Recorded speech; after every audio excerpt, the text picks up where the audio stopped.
በስከ መጨረሻ ብሩኬ ተፈረደለት። ብሩኬ እንግዲህ የማንነቱ መታወቂያ በፍርድ ቤት ከተፈረደለት በኋላ ለልጆቹም ሆነ ለቤቱ እንዲሁም በንብረቱ ኃላፊነቱን ሲሰጠው እንግዲህ ሜኪ ሻንጣውን ይዞ ወጣ።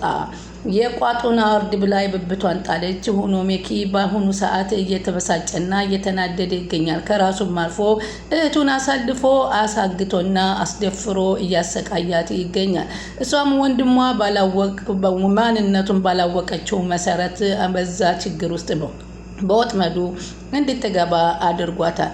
እንግዲህ ቅጥረኛም ከቀጠሩት በኋላ ሁለታቸውንም በገመድ እንዲታስር አድርጎ ካሰረ በኋላም እንግዲህ ከግንድ ጋር ጥሏቸው እሷ ማህሌትን ይዞ ነበር የሄደው። ከቤትም ከሄደ በኋላ ወይዘሮ ሂሩት አንድ እቅድ ታቅዳለች። ይኸውም እቅድ ምንድን ነው? እንግዲህ የነዛን የሚስኪኖቹን የፈረሰባቸው የተቃጠለባቸውን ቤት ለመስራት ምስኪ እባክሽ ከሜኪ ጋር አማክሪን ብለው እንደ ሽምግልና ይጠይቋታል። አቶ ዘነበና ብሩኬ በራስ ወጥመድ ወደ እኔ ቀጥ ብለህ መጣልኝ በማለት በጊዜው ተደሰተች። ግን ደስታዋ አልቆየም፣ አዘነች መልሳ። ምክንያቱም እውነት ፈጣሪ ከእውነት ጋር እንደሚያደርገው የታወቀ ነው። ሜኪ በዘረጋው ገመድ ራሱ እየተጠመጠመና በቆፈረው ጉድጓድ እየገባ ይገኛል። እንዲሁም ተከስተ አሁን በዚህ መሰረት እንግዲህ ይህንን ቤት ባክሽ አስጨርስልን፣ አንደኛ በስሟ የሚሆንላት በማለት ሲያማክሯት ችግር የለውም እናንተም ግን በምትኩ ከኛ የምትሰጡን ነገር ይኖራል በማለት ስትላቸው አቶ ዘነበና ሚጣ ምንድን ነው? ምን ልትለን ነው ይቺ ሴትዮ እያለች ሚጣ እንደውም ወደ ባዕድ አምልኮት እየወሰደችውም ነበረ። በፍጹም ይሄ አይመስለኝም፣ ብሩኬን የሚጎዳ ነገር እንዳይሆን በማለት አቶ ዘነበ ጠርጥረው ነበር። ብሩኬን ምን ልታደርግ ትችላለች እኔን የሚጎዳ ነገር በማለት እያሰበ ነበረ። አሁን ሜኪ መጥቶላት ሜኪ ጋር ተማክራ ይህንን ነገር እስከምትወስን ቸኩላ ነበር ወይዘሮ ሂሩት። እንግዲህ ሜኪም ከወጥመዱ ሁላ ሲለፋና ሲጎራ ውሎ በቤቱ ገብቶ በተበሳጨበት ሰዓት መኝታ ቤት ዘው ብላ ስትገባበት አንቺ ሴትዮ በራን ኳኩተሽ አትገቢም እንዴ በማለት ነበር ያፈጣኝ። አሁን ጊዜ የለኝም አንቺ ጋር ለማውራት ባክሽ ተይኝ አላት። ምክንያቱም ውሎህ እንዴት ነበር የት ዋልክ ብለዋ ልትጠይቀኝ ነው ብሎ ነበረ አስቦ የነበረው። እኔም ለአንተም ለእኔም የሚጠቅም ነገር ይዤልህን የመጣሁት አዳምጠኝ ስትለው መቼም ይችን ነገር ያሉት ጊዜ ጆሮውን ማቆም ያውቃል እና ሜኪ ምንድን ነው? እሺ ንገሪኝ፣ ፈጠን አድርጊው በማለት ይነግራታል። ወይዘሮ ሂሩትም እንግዲህ ትርሲት አሰራለሁ ያለችውን ቤት እንድታሰራላቸው እየጠየቁን ነው። ስለዚህ አለችው እና ምንድን ነው ታዲያ? ይሄማ ትክክል ነው እኮ አሰራላቸዋለሁ ብያለሁኝ አለ። እሺ ታዲያ ምንድን ነው ታዲያ ችግሩ? እኮ አሁን እንግዲህ እንስማማ አለችው። በምንድን ነው የምንስማማው? ብሩኬ ሙሉ ሀብቱን እንዲፈርምልን ይደረግ በማለት ይናገራል። እንዴት ታስቢያለሽ? እንዴት ሙሉ ለሙሉ የሱን ድርሻ ወደኛ እንዲሰጠን የሚያደርግ ይመስልሻል እንዴ በማለት ይጠይቃታል። ታዲያ የሱ ሙሉን ከሰጠን የልጆቹ 50% ደግሞ አለ። ስለዚህ በጣም ጠቃሚ ይሆንልናል በማለት እቅዷን ስታቅድለት ከዛስ አላት። እንግዲህ 75%ን እኔ ወስዳለሁ 25%ን አንተ ትወስዳለህ ስትለው አጅሬ አንቺ ምን ስለሆንሽ ነው 75% የምትወስጂው? 5 ሳንቲም ፍራንክ አታገኝም በማለት ይከስታትና ያስወጣታል። እሷ ደግሞ ብሩኬ መጣህልኝ ወደ እኔ በወጥመድ የገባህ በማንኪያ ሰጥቼህ ባካፋ እቀበላለሁ ያለችው ሴትዮ እንኳን ባካፋ በማንኪያም ሳታገኝ ከሜኪ ተከስታ ትወጣለች። በዚህን ጊዜም እንግዲህ አጅሬ አሁን ሀሳብ የሆነው የእህቱን ማስደፈርና የእህቱን ማሳገት ነው። አባቱ ምንም የሰሙት ነገር ስለሌለ ወደ አባቱ እንኳ ራሱ መሄድ አቅቶት ሚጣ ምግብ ስጩ እንዳይረበው እያለ አባቱን መሸሽ ጀምሯል። እንግዲህ ያንም ያገተው ሰው ልጅዮ አንቺ ወንድምሽ ምን እንደሰራ ብታቂ ኑሮ አንቺ ራስሽ የሆነ ነገር ቀንድ ታበቅሊ ነበር በማለት ይላል። ንገረኝ ወንድሜ በመጥፎ ነገር አላቀውም፣ እስኪ እባክህ ንገረኝ፣ ቢኖረውማ ትነግረኝ ነበር ቢላትም በፍጹም ግን እኔ የቆጨኝ አንቺን ማፍቀሬ ነው። አንቺ በእነዚህ ትንኝ በሚያክሉ ሰዎች ልታስመች አስቀጥረሽ አመጣሽ ወይ ብሎ ማለትን ሲጠይቃት ኧረ እባክህ አትመጻደቅ፣ ዳዊት እኮ በጠጠር ነው የገደለው፣ ስለዚህ ማመጻደቅ የለብህም በማለት ነበረም የነገረችው። ግን ስሚ በፍጹም እሱ ሚኪያስና እኔ በምንድን ነው የምትተዋወቁት ብሎ ቢጠይቃትም ብነግርሽ ታብጃለሽ፣ አልነግርሽም ይቅርብሽ እያለ ነበር ያላት። እንግዲህ ሚኪያስና ደግሞ ተከስተ ምንም ሳያደርጉ እንደዛ በገመድ ታስረው ተጠፍረው ጭራሽ በኋላማ ልተኩስበት ሲለው የእህቱ ነገር ሆነና ሚኪ እንዳትተኩስ ሽጉጡን ጣል እያለ ሲርበተበት ወንድነቱን ያየንበትና የሰማንበት ነው። በሌሎች ሰዎች ላይ ጭንቅላቱን ብላችሁ አትመቷቸው፣ መግደላ አሁን አንሷችሁ ነው እነሱ አሸንፈዋችሁ ነው የሚል አባባል ያለው ሰውዬ ፊት ለፊት ግን መወሰን አቅቶት ተርበትብቶ ጥሎ ነበር የመጣው። ከወጣም በኋላ ተከስተን አንተ ነህ እንደዚህ ያልከው ጭንቅላቱን ብትለው ኑሮ እህቴም እንደዚህ አኮንም ነበር በማለት ሲነግረው ታው ዝም በል እኔማ ልመታው ነበር አንተ ነህ እንጂ የእህቴን ነገር የእህቴን እያልክ ያስተውከኝ በማለት ብዙ ረዝረህ አንተ ከእኔ ጋር ነው ሙግትህ እያለ ይናገረዋል። ከዛም አንድ ሀሳብ ምን እናስብ በምን አይነት እህቴን ላስወጣ እህቴን ካላስወጣሁ ብሄድ አልችልም በማለት ከተከስተ ጋራ ሲነጋገሩ ተከስተ አንድ ዘዴ ይዞ ብቅ ይላል።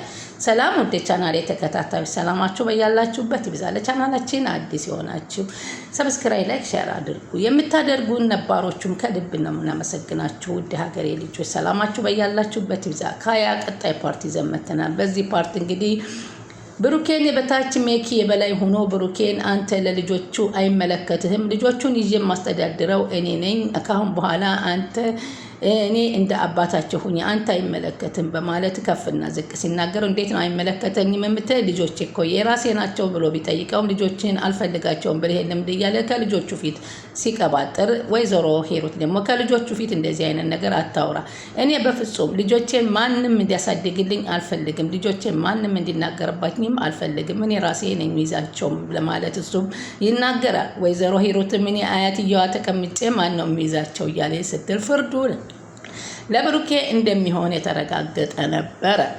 አሁን በዚህ ጊዜ ስማ አለው እንኳን ንብረቱን ይዘህ ይሄንን ንብረት የትርሲትን ንብረት ሁሉ ይዞ የሚያስተዳድረው ሜኪ እንጂ ብሩኬ አይደለም እያለ ሲጎራ ተከስተ እንደሱ ብለህ መናገር የለብህም፣ ይሄማ አንተ አንድ ነገር እንደምታደርገው እያወቀ እየጠረጠረ ይሄዳል በማለት አስጠነቀቀው።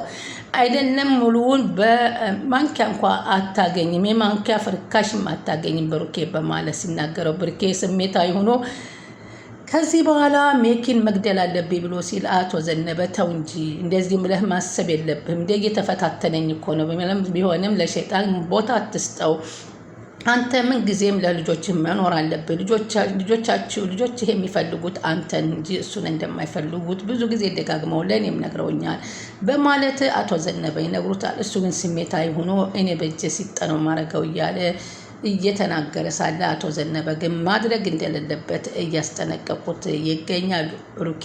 ሜኪ ደግሞ እየተጎራ ከተከስተ ጋራ ወጥቶ ስማ በፍጹም እንዲህን ነገር ከተፈታተነኝ እኔ ብሩክ የሚባል ሰው ማጥፋት አለብኝ፣ ብሩክ መኖር የለበትም እያለ ለተከስተ ይነግረዋል። ተከስተም እባክህ ተረጋጋ፣ ሁሉን ነገር በስሜት አያታርግ በማለት ይለዋል። እሺ ሀሳብህን እስኪ ንገረኝ፣ ምንድን ነው ያመጣው ሀሳብ ሲል ተከስተን ብሩክ ሜኪ ሲጠይቀው ለኮማንደሩ ንገረውና ኮማንደሩን ፎቶውን ሰተነው እናስይዘው፣ ግን ኮማንደሩ አስይዞት እኮ ካስያዘው እኮ ትርሲትን ማስወገዱንና እኛ ማዘዛችንን ይናገርብኛል በማለት ይነግረዋል። አይደለም እሱንም መቼም ገንዘብ የማይሰራው ነገር የለምና ገንዘብ እንሰጥሃለን፣ ሰዎችን አሰማርተህ አስፈልገው በአካባቢው ልክ ስታገኘው ግን ሰዎቹ ሳይይዙት እኛ ቦታውን ነግረህነ እኛ በቅድሚያ ሄደነ እንድንይዘው ነው የምናደርገው አለ። በቦታማ ሂዶ እኮ አግኝተውት ነበር። አቅሙ ችሎታው የላቸው ሆነው ነው ሊሴቷን ማሳግተውና ሰጥተው የተመለሱት። ዝም ብሎ ልጁ ቁሞ የሚጠብቀው ይመስለዋል መሰለኝ። እሺ ለምንድን ነው እንደዚህ ያላችሁት? ስለዚህ ልጅ ጉዳይ ልትነግሩን ትችላላችሁ ብሎ ኮማንደሩ አፋጠጣቸው። ፎቶውን አሳዩኝ በማለት ፎቶውን ሲያዩ ብሩኬ እየጠቆማቸው ልጅ መሆኑን ሲያዩት እንዴ ይሄማ ትርሲትን ገድሏል ብሎ እኮ የሰጠን ፎቶግራፍ ነው፣ ትክክለኛ ነው ማለት ነው ብሩኬ በማለት ይነግረዋል። እሱን ስለ እሱ አትጠይቀኝ እያለ ነገሮችን ያረሳሳል። አሁን የምልህን ጉዳይ ብቻ አድርግ። ምንድን ነው እሺ የምትለኝ? ያንተን ሰዎች አሰማራና በምታገኛቸው ሰዓት ግን እነሱ እንዲያይዙት ወይንም አንተ እንዳትይዘው ይለዋል። ለምን እስኪ ምክንያቱን አሳውቀኝ ሲል ምክንያቱም መናገር አልፈለጉም። እሱ ለእሱ ጊዜ የለኝም እያለ ነው የሚያሽፈነፍነው ማለት ነው። ከዛ በኋላ ስትይዙት ግን እኛንን ቦታው ላይ ሂደን ማግኘት ያለብን፣ እኔ ራሴ በእጄ ሲጣርጌ ማስወገድ የምፈልገው እያለ ሲናገረው እሺ ለማንኛውም ደግሞ ለዚህ ጠቀም ያለ ገንዘብ ያስፈልግሃል እያለ ሲለው ለገንዘብ ነፍ ነው አትጨነቅ አትሰብ እያለ እንግዲህ ኮማንደሩን በስበቡ ብሩን እየሳበ የሜኪን ገንዘብ ሊጨርስ ነው። እንግዲህ የሜኪ ገንዘብ ሳይሆን የትርሲት ገንዘብ ነው። ሆኖም ግን በግማሽም ቢሆን ብሩኬ እየተጎዳ ያለበት መንገድ ነው፣ በገንዘቡም ቢሆን። በዚህን ጊዜ አሁን ደግሞ ጭራሽ ኮማንደሩ ይህን ሚስጥር ስላገኘ ከዚህ በኋላ በእጆቼ በመዳፍ የገባ ፈጽሞ ንቅንቅ አይልም። አሁንም የተሻለ ሌላ ነገር እየፈጠርኩኝ የሚኪያስን ብር ስባለሁ ብሎ ኮማንደሩም በደስታ ሞተና፣ ስማ ግን አንድ ነገር ልንገርህ በማለት ይነግረዋል። ከነተሳቢ አትምጣ አለው። ምክንያቱም ተከስተን እያስከተልክ አትምጣ ማለት ነው። እዚህ መስሪያ ቤት በተከታታይ እንደዚህ ስትመጡ ሲያችሁ የሆነ ነገር ይጠራጠርና ለመያዝ ያበቃኛል። ስለዚህ እባክህ ተሳቢ እያያዝክ መምጣትህን ማቆም አለብህ ብሎ ሲያስጠነቅቀው፣ ተከስተ ደግሞ አንድ የሆነ እንቅስቃሴ ስሜት አሳይቷል። ተከስተ አሁን ለጊዜው እንደዚህ የሚል ይመስላል እንጂ በስከ መጨረሻ ግን ሚኪያስን የሚያጠፋው ተከስተ ሳይሆን አይቀርም፣ በስከ መጨረሻ ማለት ነው። ምክንያቱም ብዙ ነገሮችን በውስጡ እየታገሰና እየሰማ እንዳላየ እንዳላወቀ በትዕግስት እያሳለፈው ይገኛል። አሁን በዚህን ሰዓት ደግሞ ሚጣ በቤት ውስጥ ተቀምጣ እየተጨናነቀች ትገኛለች። ያፈቀርኩት ሰው እኔን ሊያውቀኝ አልቻለም፣ አይገባውም፣ ደደብ ነው፣ ለምን አትነግሪውም እያለ ብሩኬም ይነግራታል። ብሩኬም እንዳንተ ልክ አንተ አሁን ስነግር በብዙ መንገድ ነግሬው ነበር፣ ግን የሚረዳኝ አይደለም ስትለው፣ በቀጥታ ለምን አትነግሪውም? ይኸው አሁን አንቺ ተከስተን ታፈቅረዋለች መሰል ሲላት፣ እኔ ተከስተን አላፈቅረውም። እንዴት ታዲያ ስልክ ቁጥርሽ ከሱ ሊገኝ ቻለ? በማለት ሲጠይቃት፣ እሱ ሊያፈቅረኝ ይችላል፣ እኔ ግን አላፈቅረው፣ እኔ ያፈቀርኩት ሰው ነው ሊገባው ያልቻለው እያለ ነች ነበር የምትናገረው። አሁን እድልሽን ተጠቀሚ ሚጣ፣ የመጨረሻሽ ብሩኬን ማፍቀርሽን መናገር ያለብሽ አሁን ነው ብላ እራሷን አዘገጃጅታ ልትነግረው፣ የለ እየጠበኩሽ ነው ቶሎ በይ ተናገሪ እያለ እሱም ሲያፋጥጣት፣ ድንገት አቶ ዘነበ ዘው ብለው ገብተው የተበሳጩ ከቀበሌ ጎረቤቶቻቸው ጋር አዋርተው መጥተው ስለ ቤቱ ጉዳይ ሀሳብ አነሱባቸው። በዚህ ጊዜ ተናደደች። በይሺ ሚጣ አንቺና እኔ አልጨረስንም፣ ተመልሼ መጥቼ ማን እንደው አፍቅረሽው ልትገልጭለት ያልፈለግሽውን ሰውዬ ትገልጭኛለች በማለት ይነግራታል። እሷም በብስጭት እሺ ብላ ምንም አማራጭ የላትምና እንጠብቅሃለሁ አለችው። በዛ ከዛ በቤቱ ጉዳይ ሌላ ተጠመዱና የእሷ ጉዳይ ተረሳ። አሁን ሚኪያስ እንግዲህ ሁሉ ነገር እያለቀለት ነው። በተለይ እህቱን አሁን በሱ ጉዳይ በሱ ችግር ማስገባቱ በጣም እየተናደደ፣ ለሰዎች ክፋትን የሚያስብ ሰው በራሱ ላይ ክፋትን እንደሚያመጣበት ፈጣሪ ያየ ነው መንገር ነው። ምክንያቱም እሱ ብዙ ሰዎችን ለማጥፋት እያቀደ ሲሄድ የገዛ እህቱን እንደዛ አድርጎ መጥቷል። ቻናሉን ሰብስክራይብ እያደረጉ ይጠብቁን።